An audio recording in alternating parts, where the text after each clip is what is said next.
안녕하세요. 혹시 세무감사관이 한인회계사 사무실에서 내쫓겼다는 얘기를 들어보셨나요? 오늘은 왜 국세청 감사관이 한인회계사에게 내쫓기게 되었는지 그 사연을 알아보도록 하겠습니다. 로스앤젤레스 다운타운에서 의류업에 종사하고 있는 고객이 국세청으로부터 서신을 받았습니다. 고객이 보내온 국세청에서 온 서류를 보니까 일반 감사와는 좀 성격이 다른 타이틀 31이라는 감사였습니다. 이것은 일반 소득과 공제에 대해서 감사하는 현장 감사와는 달리 현금을 많이 취급하는 고객들을 상대로 감사하는 것으로 어떤 의미에서는 감사는 감사이지만 일종의 교육성 감사입니다. 당시 이 고객은 적지 않은 현금거래를 꾸준히 해왔고 이 사실은 국세청에 그대로 보고가 되어서 국세청 감사관은 이 내역을 기초로 감사를 진행하고자 했습니다. 고객으로부터 감사 대행 의뢰를 받은 저는 이 감사관에게 연락해서 미팅 약속을 잡았습니다. 예나 지금이나 국세청 감사관은 회계사와 같은 대행인이 있어도 반드시 납세자와 직접 인터뷰를 할 것을 요구합니다. 이것은 국세청 감사관 매뉴얼에도 있기 때문에 특별한 것은 아니라 어찌 보면 당연히 해야 하는 과정으로 이해할 수도 있습니다. 그래서 이 감사관도 반드시 고객과 인터뷰하기를 원했는데요. 하지만 가능하면 납세자는 감사관과 직접 대면하는 것을 피하는 것이 좋겠죠. 그 이유는 첫째는 고객이 감사관과 대면하는 것 자체가 고객에게는 큰 스트레스이고 둘째는 납세자가 감사관과 직접 인터뷰할 경우에는 긴장한 납세자가 자칫 불필요한 답을 할 수도 있기 때문입니다.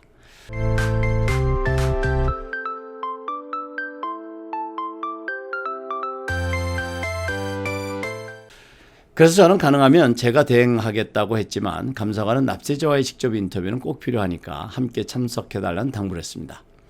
감사관 입장을 잘 이해하고 있는 저로서는 무조건 안 된다고 우기기에는 한계가 있었습니다.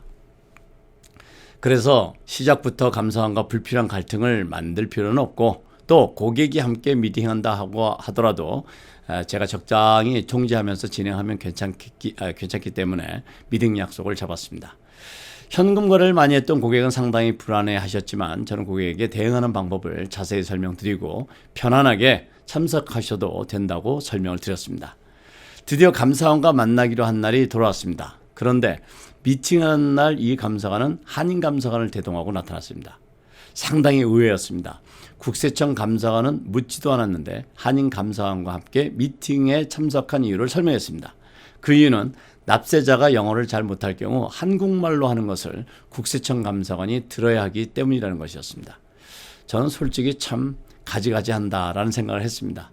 왜냐하면 고객이 영어를 잘하는 사람이라 하더라도 얼마든지 감사 인터뷰를 준비할 수 있기 때문이었습니다.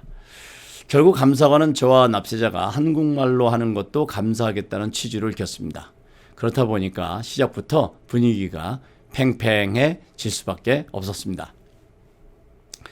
어쨌든 감사관의 인터뷰가 시작되었습니다. 인터뷰가 진행되는 미팅룸에는 저와 고객 그리고 담당 감사관과 한인 감사관 이렇게 4명이 있었습니다. 그런데 이 감사관의 행동은 매우 권위적이고 거들먹거리면서 질문을 했고 인터뷰 진행도 질질 끌었습니다. 저는 안 되겠다는 생각에 감사관에게 인터뷰 중간에 물었습니다. 인터뷰가 끝나는데 시간이 얼마나 걸리겠습니까? 라는 저의 질문에 감사관은 잘 모르겠어요. 2시간이 걸릴지 3시간이 걸릴지 잘 모르겠습니다. 라고 눈도 마주치지 않고 퉁명스럽게 대답했습니다. 저는 감사관에게 고객의 입장을 설명했습니다. 내 고객은 맘아파 비즈니스 하시는 분이고 지금 영업시간이기 때문에 이 인터뷰에 시간을 많이 낼 수 없습니다. 그러니까 지금부터 30분 정도만 인터뷰를 하고 고객이 일터로 돌아갈 수 있도록 하는 것이 좋겠습니다. 그러니 꼭 물어봐야 할 것을 30분 내에 먼저 질문하시고 나머지는 내가 위임장을 가지고 있으니까 내가 계속 답변을 하겠습니다. 라고 인터뷰를 빨리 진행해 줄 것을 요청했습니다. 그런데 감사관은 저에게 눈도 마주치지 않고 자세한 설명도 없이 그냥 그렇게는 못합니다. 라고 대답을 했습니다. 저는 감사관에게 다시 한번 납세자의 입장을 설명하고 양해해 줄 것을 당부했습니다. 그렇지만 감사관의 태도는 전혀 제안을 받아줄 생각도 없고 답변이나 이해해 줄 노력하는 모습은 보이지 않고 매우 비우호적이었습니다.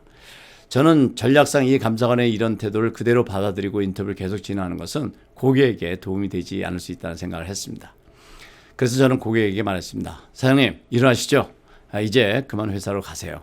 이 감사관과는 더 이상 얘기할 필요 없을 것 같습니다. 책임은 제가 질 테니까 걱정하지 마시고 회사 들어가세요. 나의 뜻밖의 제안에 고객은 어떻게 해야 할지를 모르셨습니다. 더군다나 연방국세청 감사관이 둘씩이나 나와 있는데 말입니다. 저는 고객에게 다시 설득하면서 걱정하지 마시고 저를 믿고 돌아가시라고 말씀을 드렸습니다. 그러자 고객은 약간 염려하고 겸연쩍은 표정을 지으면서 일어나서 미팅룸에서 나가셨습니다. 문으로 배웅을 하면서 저는 저의 생각을 간단히 설명을 드리니까 뜻을 알아차린 고객은 고개를 끄덕이시면서 제 사무실 나가셨습니다. 고객이 자리를 뜬 후 저는 감사하게 말했습니다. 지금부터 당신 마음대로 하세요. 여기서 계속 앉아있던 내 사무실에서 나가던 그건 당신이 알아서 하세요. 나는 당신과는 어떤 일도 할 수 없고 협조하지 않을 테니까 국세청이 가지고 있는 모든 힘을 다 동원해서 당신이 하고 싶은 대로 하든지 말든지 마음대로 해보세요. 그리고는 감사관과 함께 참석했던 한인 감사관을 포함해서 둘을 남겨놓고 저는 미팅룸에서 나왔습니다. 더 이상 일을 진행할 수 없었던 감사관은 국세청으로 돌아갔습니다. 그리고는 한 일주일 뒤에 감사관으로부터 연락이 왔습니다. 다시 만나서 일을 진행하자는 것이었습니다. 저는 감사관에게 당신과 같은 태도 가진 사람하고는 일을 진행할 수 없다고 말하고 일을 진행하려면 제대로 교육받은 감사관을 보내라고 했습니다. 사실 이것은 무리한 요구임을 저는 잘 알고 있었습니다. 하지만 이 감사관과 기싸움을 확실히 해서 케이스의 방향을 바꾸려는 저의 의도가 있었습니다. 감사관은 그것은 곤란하다고 말하면서 약속 날짜와 시간을 정하자는 것이었습니다. 어느 정도 실강의를 한 후 저는 감사관에게 제안을 했습니다. 당신이 이 케이스를 나와 진행하려면 나와 약속을 하나 해야 한다. 인터뷰는 30분 안에 끝내고 그리고 당신이 30분 이상 추가 질문을 해야 할 경우에는 내가 대답하겠다. 이 제안에 당신이 동의한다면 이 케이스를 당신과 진행하겠다라고 제안했습니다. 감사관은 저의 제안에 흔쾌히 그렇게 하겠다고 동의했습니다. 우리는 다시 약속을 잡았고 두 번째 미팅하는 날 같은 미팅룸에서 다시 만났습니다. 이번에는 한인 감사관은 오지 않았습니다. 그리고 인터뷰는 상당히 부드러워졌고 약속한 대로 정확히 30분 만에 인터뷰를 끝냈습니다. 그런데 30분 만에 인터뷰만 끝난 것이 아니라 아예 케이스까지 완전히 끝났습니다. 납세자인 우리는 국세청의 감사관으로서 본연의 임무에 성실히 임하는 감사관들에게 불필요한 대척점을 갖고 대할 이유는 없습니다. 가능하면 서로를 인정하고 인격을 존중해서 합리적으로 감사를 진행할 수 있도록 협조하는 것이 바람직합니다. 그렇지만 간혹 이렇게 뜻하지 않은 상황에 맞닥뜨릴 수가 있습니다. 지금의 사례처럼 국세청 감사관의 부적절한 태도에 대해서는 납세자의 권리를 잘 이해하고 지나친 권한 행사를 저지해야 할 필요가 있음을 이해해야겠습니다. 오늘은 합리적인 태도를 보이지 않는 국세청 감사관을 만났을 때 일어날 수 있는 일에 대해서 함께 이해해 보았습니다. 오늘은 여기까지입니다. 감사합니다. 내 재산이 얼마나 될까 생각해 보신 적이 있나요? 아마 한 번쯤은 누구나 생각하게 되는데요. 계산이 쉽지 않습니다. 흩어져 있는 나의 재정 정보를 모아서 쉽고 빠르고 똑똑하게 정리하는 길, 바로 AI 기술이 탑재된 BCPI가 해결해 드립니다.